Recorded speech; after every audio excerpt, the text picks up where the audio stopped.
It's the Sunday Chronicle on Stacks 92.1. It's the Sunday Chronicle. We gon' give the news and keep you up to date. From crimes to the politics, you gon' know what's up about your way. We give 2 thumbs up to everyone out here doing their thing. We gon' show mad love to all the ones working hard in communities. It's the Sunday Chronicle.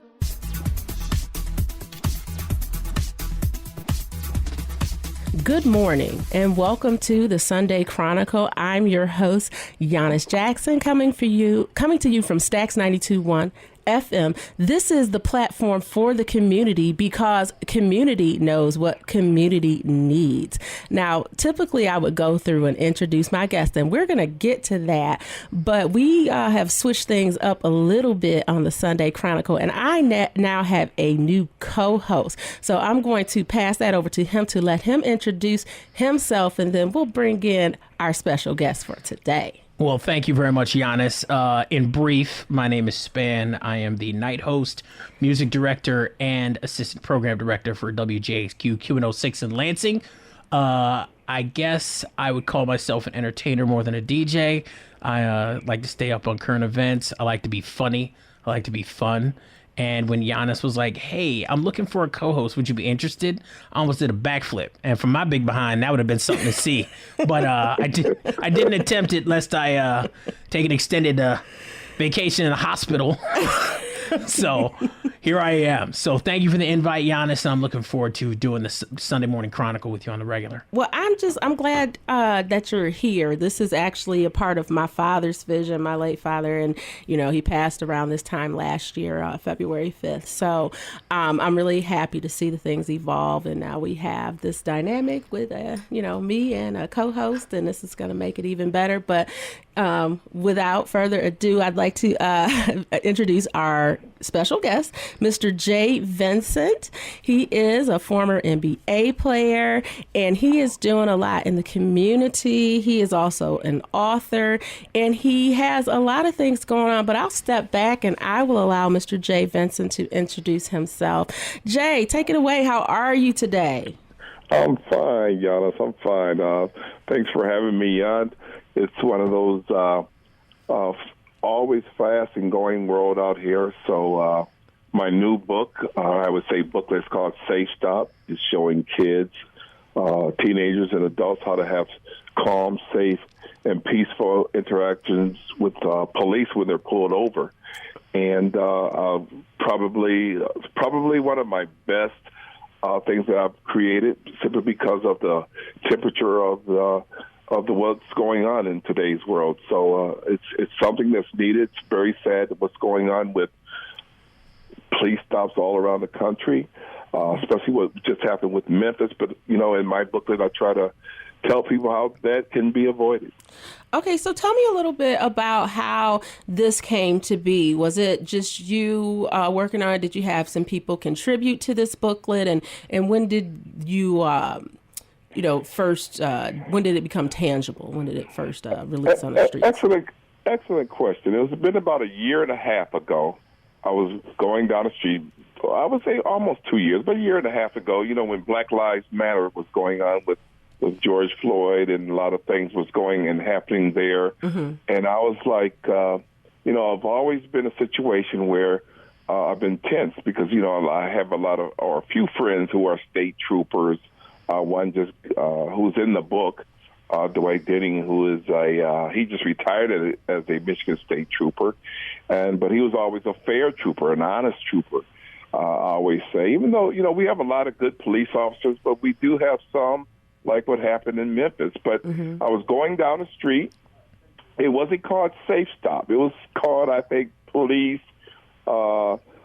I forgot what I called it, but it wasn't Safe Stop. And I was going to the light, and I was like, well, it's got to be something where everybody who reads this, it has to be quick, it has to be catchy, especially if kids and teenagers and young adults are reading it. And I came to the light, and I thought of Safe Stop. Okay. And from there, it has taken really, really, really off. I mean, it's especially when I put, a few of the NBA pictures in there with myself, my brother Magic, Dr. J. And I wanted to do that because I didn't want the kids or teenagers or even adults to throw it away after they read the information about how to be safe when they're stopped by the police. So, and it's just incredible. I have so many sponsors, and it's still growing. Now, who are some of the people or organizations that contributed to the Safe Stop pamphlet? Well, we got Subway, Burger King, we have Men's Warehouse, we have LL Cookie Shop, we have a ton of small sponsors. What I mean by small, but they haven't. They've purchased either $1,000 worth of books to give them out. We'll probably have McDonald's soon. We haven't got them over yet. We'll probably have a place called the Sub Shop down in different places. Because what I do is, even though when we put, say, for instance, is Burger King wouldn't be the whole corporate Burger King because everything is individually owned. But so that's why if you look at our website, it may say Burger King Dallas, or it might say Men's Warehouse Dallas, or it may say something like that. Okay. So that way, because it's individual. But it's a situation where we think we probably, with sponsorship, will probably do almost $1 million in sales for both our books. Oh, wow. And I just sent it out this week to all the police departments in Lansing, the Michigan State Police, the Michigan State University Police, Lansing, East Lansing, Meridian Township. I sent it to Andy Shore's office.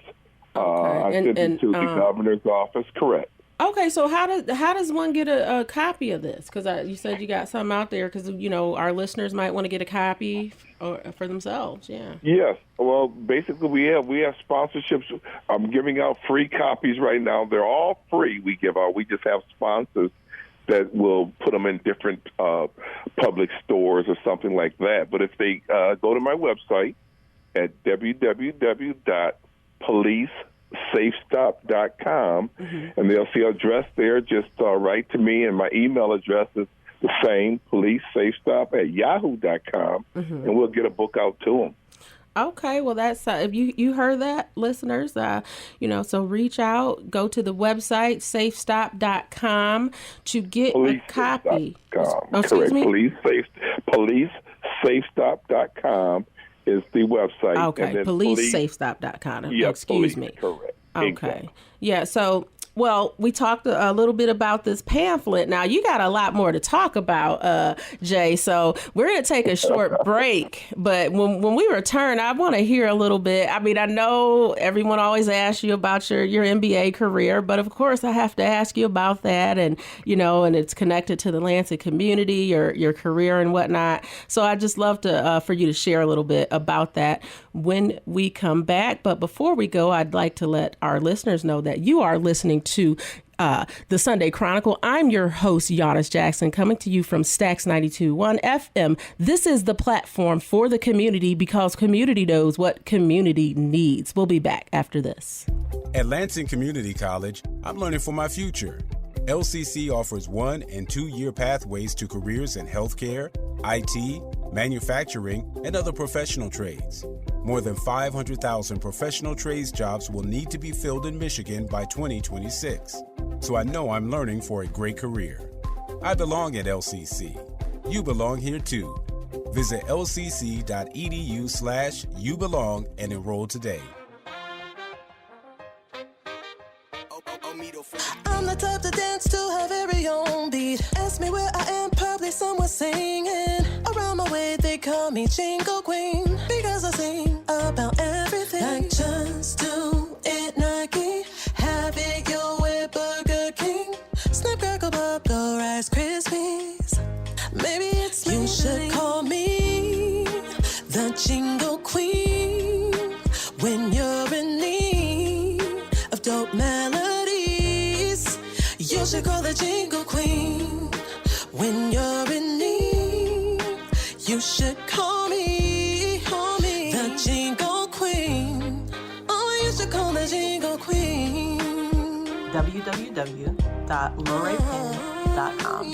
That's LAUREPEN.com.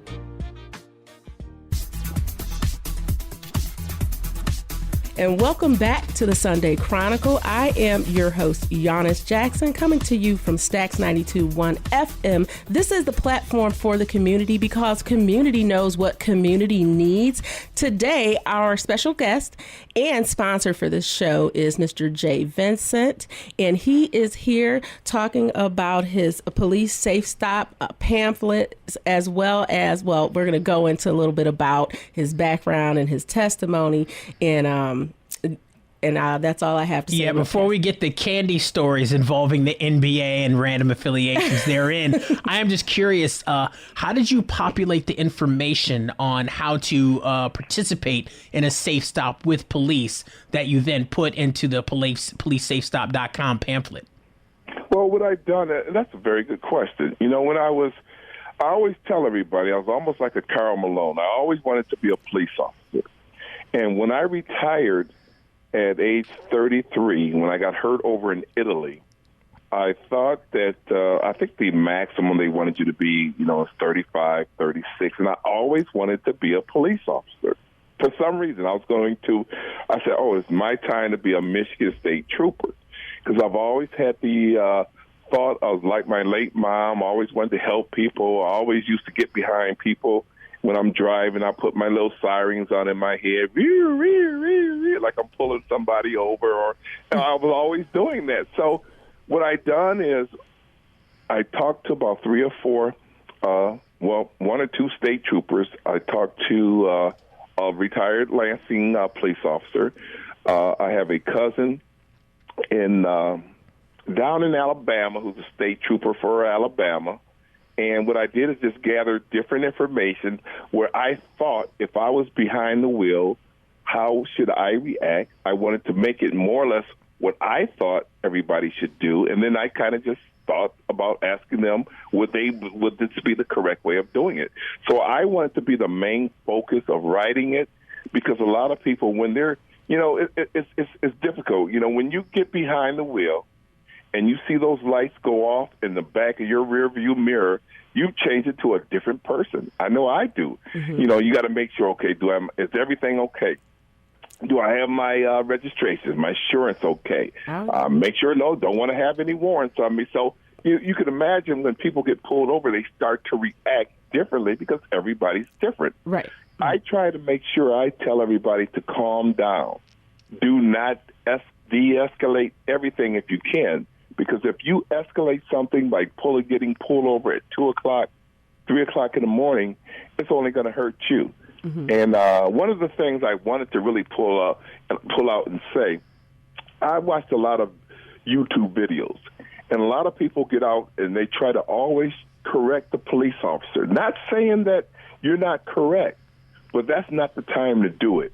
Right. That's not the time to do it when you're on the side of the road at 10 o'clock at night. That's not the time to do it when you have your kids in the car, when something could go wrong. If you're going to correct something, do it in front of the judge. Yeah.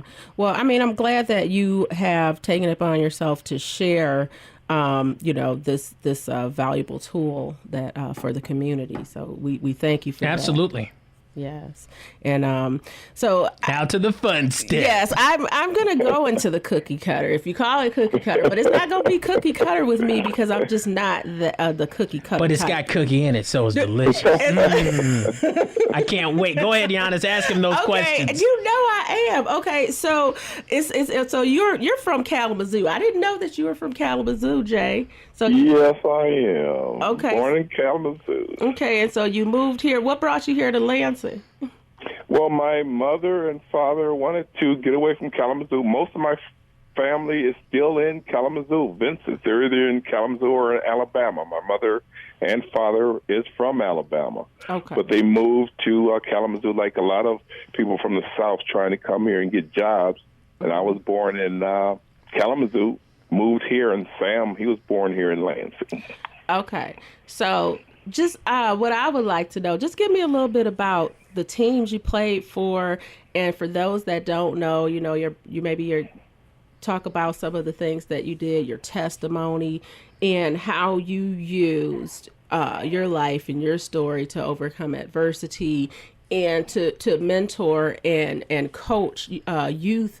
Not only in Greater Lansing, but I remember you going and selling your books in different places. And that's just, I'm mentioning his book that was published. Was it 2016, Jay? When you 2016. 2016. Yes, Oh, so yeah. I would love to hear a little bit about your background, and you know, I'm sure the listeners would as well. Well, thank you. Thank both of you, by the way. But yeah, I moved here when I was 5 years old. I started playing basketball at 9 years old when I met Magic. I wasn't a very good basketball player, by the way, but I still was trying. And when you say Magic, you mean the Magic Johnson, correct? It was I call him Magic. Everybody try to call him Buck and all that junior. Yeah, Magic Johnson or Irvin Johnson, however they want to call him. But yes, Magic Johnson. Met him at 9. It was funny because he was doing all that trickery stuff even when he was 9 or 10 years old. Wow. So I went on. I tried to become a good basketball player, but I got cut my 7th and 8th grade year. But I was an all-star selling candy. What I mean by that is I was always about trying to make that extra little dollar, either selling candy, mowing lawns, shoveling snow, until I became a decent basketball player. In 9th grade, we played against Magic I was at Water French. He was at Dwight Rich. We beat him. And then we went on to 10th grade. We both grew about 5 or 6 inches. I think he grew to 6'9". I grew to 6'8". And you were at Lansing Eastern, correct? Lansing Eastern. And he was at Lansing at Everett? Yep, Lansing Everett. Yes, okay. And who had their growth spurt first? Was it you, sir, or was it Magic? That's a good question. I do not know because back then, there wasn't that many cars going around as far as what we could afford to drive. Right. The only thing I knew was that from 9th grade, I was about 6'2", 6'3". Mm-hmm. I think Magic was about 6'3", 6'4". Next thing you know it, he's up there about 6'9", and I'm 6'7", 6'8". Wow. And we didn't see each other for the entire summer, only because, again, we didn't have the transportation or a vehicle of our own. So he stayed more on the south or west side. I stayed more on the east side. So we kind of grew up from there, and then we created this rival that everybody still talks about today. Yeah, I see the pictures. Which was great. Yeah, you must have thought you had an advantage when you had that growth spurt. Then he showed up here like, shucks. Yeah, exactly. And not only did he have the same growth spurt, but then he had that Michael Jackson afro that looked like he was 6'11". So, I could never get my hair to grow like that. Or, you know how you would hot comb it in the day? Well, I would hot comb it. By the time I run down the court, it would just go back down. But anyway, from there we went on. We grouped after we had spectacular games against each other in high school. We ended up both attending Michigan State University when we won the 1979 championship against Larry Bird. Everybody, I think, remembers that. Mm-hmm. Magic and Kelser left that year. After the championship, I had a stress fracture, so I didn't play that much that last 3 or 4 games because I had a really good season and just had bad luck, ran down the court and broke my foot during the run. Yes, so that was terrible, but when they left, I became a super scorer, I would always say. I led the Big Ten in scoring 2 years in a row. Went on, got drafted, the number 24th pick, which was a disappointment for me. I was supposed to go in the top 10. But I messed up a couple questions, and I'm going to say this real quick, and I'm going to ask you both.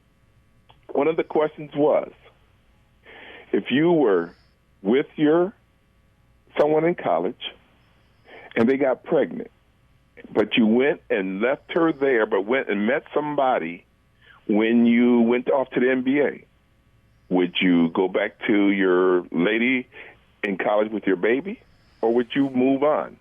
Which one would you do? Wait, they asked you that question Should I play the fifth? as part of the draft? I wouldn't want to answer that. That's part of the draft. Wow. I'm listening. Wow. Which one?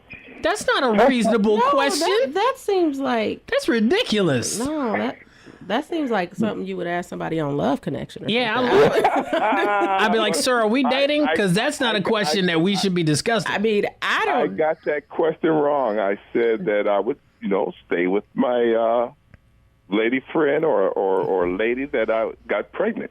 because I tried to be diplomatically correct in front of the general managers who was asking. Oh, they want to know that you're going to listen to everything. They say. Sure, but it was wrong. But it was They wrong. said no. Most people would move on. And then one last question. There's no right or wrong answer. I'm sorry, Is that sir, it? but that just seems ridiculous. I am One so more sorry you question. went through Guys that. got to answer this, though. That They is- said, Jay, okay, we were looking for a good player.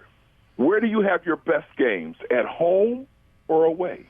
Do you have it at home where you got your fans, or do you have your best games away at other people's gyms? The What's your answer, answer? it has to be away. That has to be the answer. Yeah, they wanted. I was thinking What's away. yours? It's like choosing B on a multiple choice. Yeah. Yeah. It's like which Okay, one is- ready? Fine. Oh, it was You're both home? wrong. Is it at home? Oh, because they I probably said make more money. More money at home. Okay. I said away too, because I said away. We all get together. The fans are against us. I'm ready to give them 30 or 40 points. They said that's the wrong answer. well, said, I "What was guess the I right can't. answer?" I can't be a basketball player because I didn't You know what they answer said the like right that. answer was? I didn't know you They had said to answer the that. correct answer is you play good at home and away. That's that. I mean, I thought That about was a that, trick but question. that was a trick question, and you could have and said it that. got me on those questions, and I went from the 24th pick. I mean, I went from the 9th pick. I was supposed to be at Dallas till the 24th pick. that Wow. Dallas Now you played. Did you come out and play with the Mavericks? I know you played for, or was it the Bucks? Who was it? No, that was the Dallas Mavericks. Correct. Okay, so your first team was the Mavericks. What was after that? You played for a few. I teams, went from didn't you? Dallas Mavericks. I went to Washington Bullets, Okay, and then I went from there to Denver. Denver Nuggets. Okay. Yep, and then I went from the Denver. I played at San Antonio, then went on with the Lakers after a short stint. I really didn't play for Philadelphia. It was more like they was doing a contract, so it was like a 1 day or 2 day stop or a game, and then I went to play with the Lakers. Quick question, sir. And- when you yeah. first got to Denver, did the like The above altitude, elevation thing mess with you? The altitude, yeah. Mile High City. Yeah, that's a good question. Yes, it does.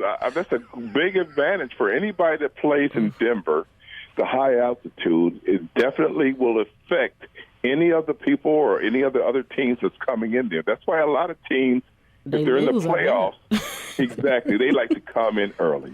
Well, look. But anyway, I'll go to my book. After I retired or I got hurt over in Italy, I started several companies, but one of my biggest companies I started was in 2006. It was called Foreclosure Bank Inspection Company.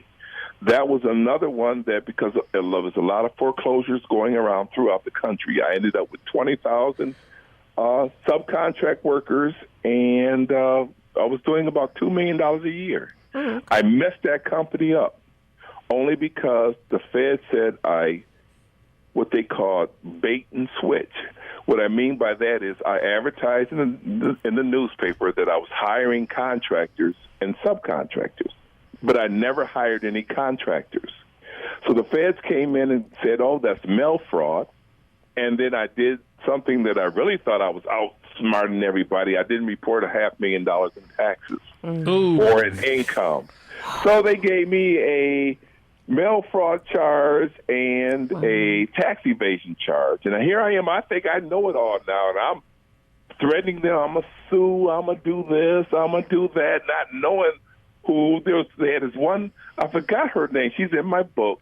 But she came at me. She was a young white postmaster, and I thought that she didn't have much power until I read about how much power they have. Yeah. Wow. And they're right under the FBI. Yes. So all I had those no letters idea. I found out recently. I said, wow, they have a lot of power. They have They a have post lot office of power. police. So Do they have this is police? me. They have their own post Did they office come get police. you, Jay? The post office feds- police? The Oh. post office have their own police. The feds got their own prisons. They have their own Oh, my judges. They have goodness. their own everything.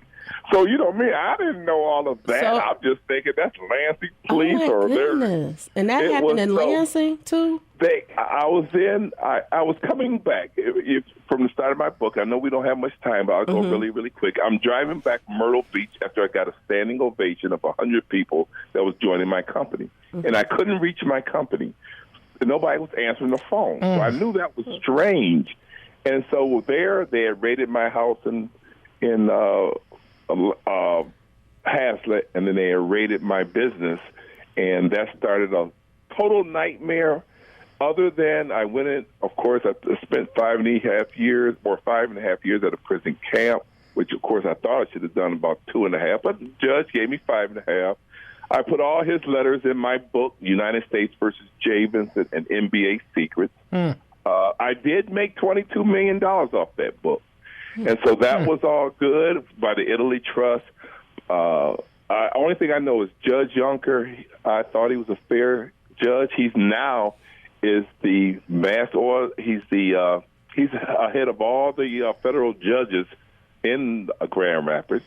Wow. And it's a situation that I told myself I'll never go back to that situation, and I've kind of moved on, and now I've created a comic book, and then I came up with Safe Stop. And I tell myself I never stopped thinking from when I was doing snow or raking leaves or selling candy. I still remember my line when I was selling candy. I would say, hello, this is J. Vincent. I have turtles. I have mints. I have anything you like for $5. And from there to what I am now, I'll be 64 coming up in a few months.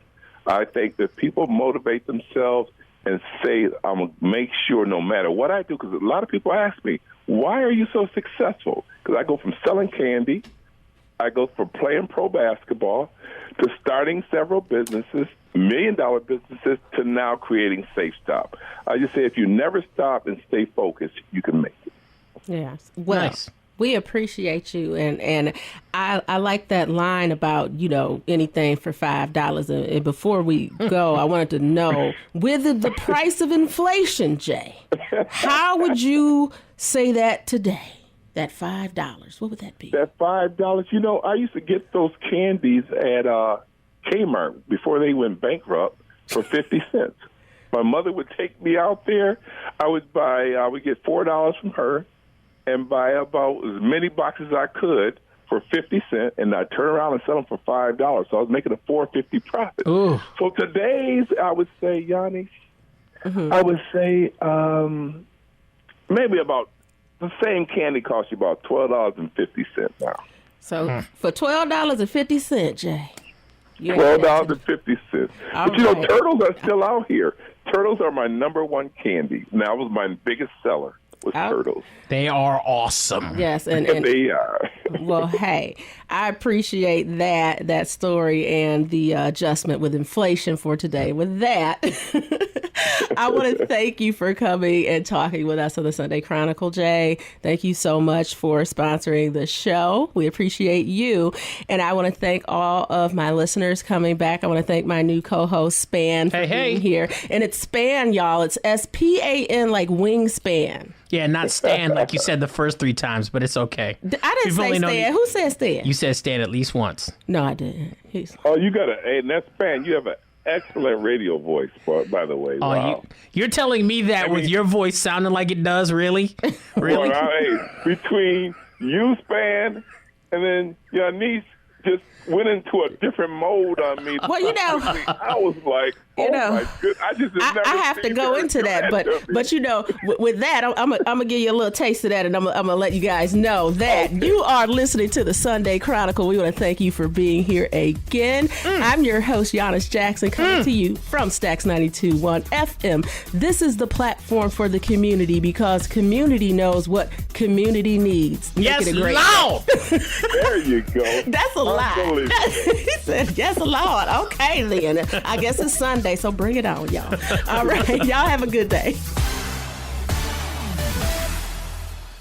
At Lansing Community College, I'm learning for my future. LCC offers 1- and 2-year pathways to careers in healthcare, IT, manufacturing, and other professional trades. More than 500,000 professional trades jobs will need to be filled in Michigan by 2026. So I know I'm learning for a great career. I belong at LCC. You belong here too.